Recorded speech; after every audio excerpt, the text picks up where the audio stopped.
श्री कृष्ण अपने जन्म की दिव्यता के साथ साथ अपने कर्म की दिव्यता को जानने का महत्व बताते हैं। हे अर्जुन, मेरे जन्म और कर्म दिव्य हैं। श्लोक पढ़ लीजिए। अगर मैं पढ़ दूं, है ना? श्लोक में पढ़। जन्म कर्म च मे दिव्य,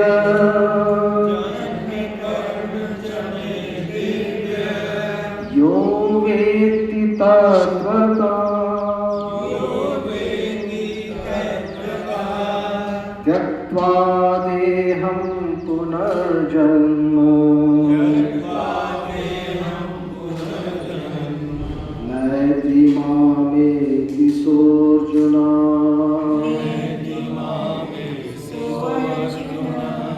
वीतरागभयक्रोधा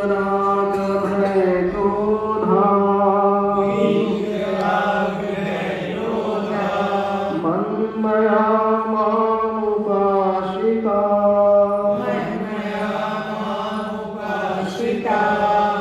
बहवो ज्ञानतपसा भूता मद्भावमागता।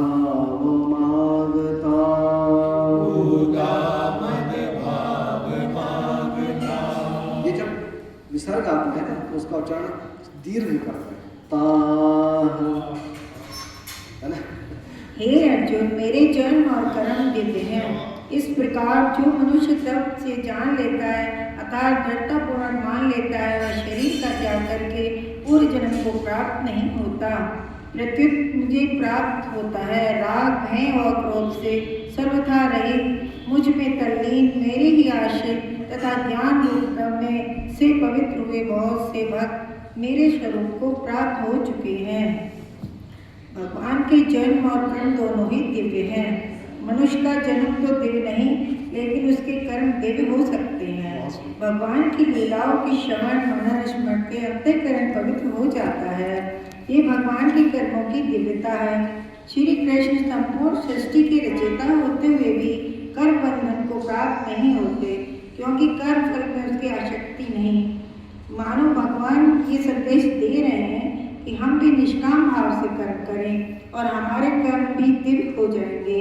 भगवान के जन्म और कर्म की दिव्यता को तत्व में जानने वाले का पुनर्जन्म नहीं होता।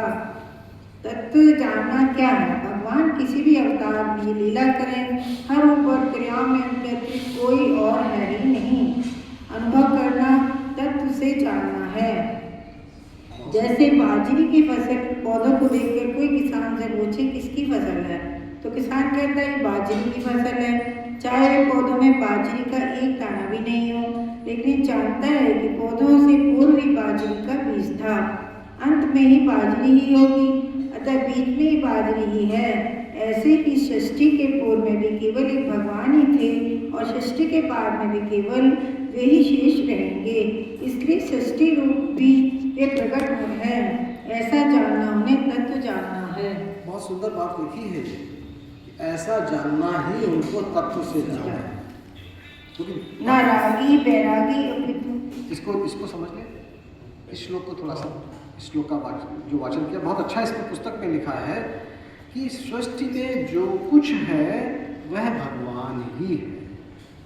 जैसे बाजरी की फसल में हमको घास दिख रही है, लेकिन वह वाकई में जो जानता है, जो किसान, मैं नहीं जानता, मैं तो गांव में नहीं रहा, तो नहीं जानता, जिसने बोया है वह जानता है यहाँ बाजरी है। ये जो घास का तिनका खड़ा दिखाई दे रहा है ये बाजरी की फसल है। बाजरी कहीं नहीं है, वो घास के रूप में खड़ी है ना, घास जैसी खड़ी है। तो वह तत्व, भगवान का तत्व समस्त सृष्टि में विराजमान है। जैसे बाजरी के खेत में बाजरी विराजमान है, बाजरी नहीं है, तो भगवत तत्व यहाँ विराजमान है। प्रकट कहाँ होगा? जैसे बाजरी कहाँ प्रकट होती है? फल में, तो कर्म फल में प्रकट होगा, जगह अलग होगी उसके प्रकट होने की। तो बाजरी की तरह भगवान तत्व के रूप में हर जगह विद्यमान है। क्योंकि अर्जुन ने पूछा था कि जन्म के विषय में बात की थी, तो भगवान अर्जुन के बिना के पूछे ही कर्म के विषय में बताते हैं। कर्म के तो भगवान ऐसे बताते हैं जैसे कि भैया जैसे मेरे कर्म दिव्य हैं, तुम भी दिव्य कर्म करके भगवान बन सकते हो। दिव्य कर्म करके भगवान बन सकते हो, तुम्हारे कर्म दिव्य होने चाहिए। मनुष्य का जन्म तो मेरी तरह नहीं हो सकता, क्योंकि मैं प्रकट होता हूँ और अंतर्ध्यान होता हूँ, लेकिन मनुष्य का जन्म जिस तरह से होता है उस तरह से होने के बावजूद भी वह कर्मों के अनुसार भगवान बन सकता है। इसलिए कर्मों में दिव्यता लानी है। और कर्मों में दिव्यता कैसे आती है? योग से, कर्म योग से। कर्म योग की चर्चा हम लोग कर चुके हैं कि कर्म बंधनकारी नहीं हो तो वह दिव्यता जो भगवान की है वह आपको प्राप्त करती है। भगवान अपने को अकर्ता कहते हैं, है ना। फल, इच्छा, ममता, आसक्ति से रहित कर्म भी आपको अकर्ता बना देते हैं। दूसरों के हित के लिए कर्म करना भी आपको अकर्ता बना देते हैं। ऐसे जितने कामों की श्रृंखला आप बढ़ाते जाएं, आप भगवत स्वरूप में स्थापित होते जाएंगे आपका। और हमारा सनातन की विलक्षणता यही है कि हम जो भगवान की आराधना करते हैं, भगवान के गुणों का चिंतन करते हैं, एक एक गुण धारण करने की चेष्टा करते हैं। भगवान का यह गुण है, एक एक गुण धारण करते जाएं और दिव्यता भगवान की आती जाए। प्रयास ये है कि हम भगवान हो जाएं, वैसे ही गुण आ जाएं धीमे धीमे, और हम भगवान में ही, जैसे भगवान है उनमें भगवान बन के उन्हीं में समा जाए, वह स्थिति आ जाए। उसको कहते हैं मोक्ष, भगवान में ही समाना है। तो इसकी बात करते हैं अगला श्लोक।